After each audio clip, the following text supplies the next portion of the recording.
All right, another strong read on the economy. We've got that for you as well. New GDP data showing the economy grew actually by 2.9% in the fourth quarter, better than what analysts were expecting. And President Biden is expected to actually speak on the economy a little later today in Virginia. We'll take that live as well when it happens. But for now, let's bring in ABC News White House correspondent Karen Travers. So, Karen, more good news on the economy, right? So I'm sure the White House has been touting that number. We'll continue to tout that number. Anything to distract from classified documents.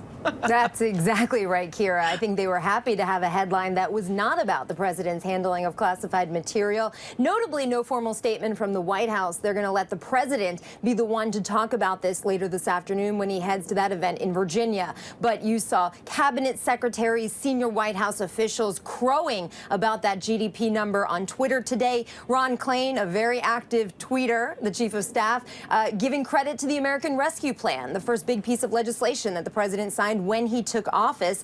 And also Ron Klain trying to suggest some headlines here for reporters, saying that this should be written up as President Biden's plan is working. They're very happy with this number. They say it's a product of the fact that the president has been pushing for job creation, working with Democrats on Capitol Hill, and they want this to continue now going into 2023. So, as we said, President Biden is going to speak about this afternoon in Virginia. So what do you think we can expect to hear from him?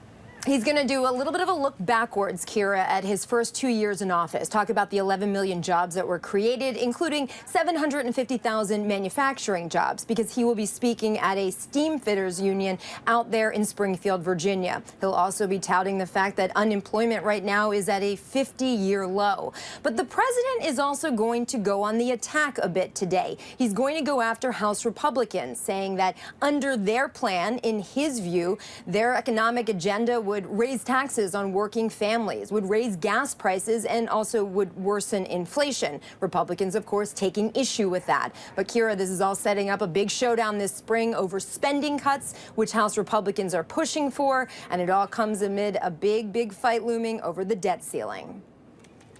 All right, one more question, if you don't mind. The president concerned that uncertainty over the debt ceiling, something else we've been talking a lot about, could actually derail all this progress on the economy. Your thoughts? Yeah, the White House very concerned about that. They say that the Republican recipe the Republican plan on the economy is a recipe for economic catastrophe. But notably, when it comes to the debt ceiling and spending cuts, the White House has drawn a very firm line in the sand, saying President Biden is not going to negotiate on raising the debt ceiling. And this right now is a big deal, and it's going to be for the next several months, because Republicans say in order to raise the debt ceiling, they want to see spending cuts broadly. The White House says you did this so many times during the Trump years without any conditions. That should continue now. Kira, the one thing we're waiting for is when will the president sit down with House Speaker Kevin McCarthy? They both have said they're going to do it. That meeting is not yet on the books. All right, Karen Travers for us at the White House. Karen, thanks so much. Hi, everyone. George Stephanopoulos here. Thanks for checking out the ABC News YouTube channel. If you'd like to get more videos, show highlights, and watch live event coverage, click on the right over here to subscribe to our channel. And don't forget to download the ABC News app for breaking news alerts. Thanks for watching.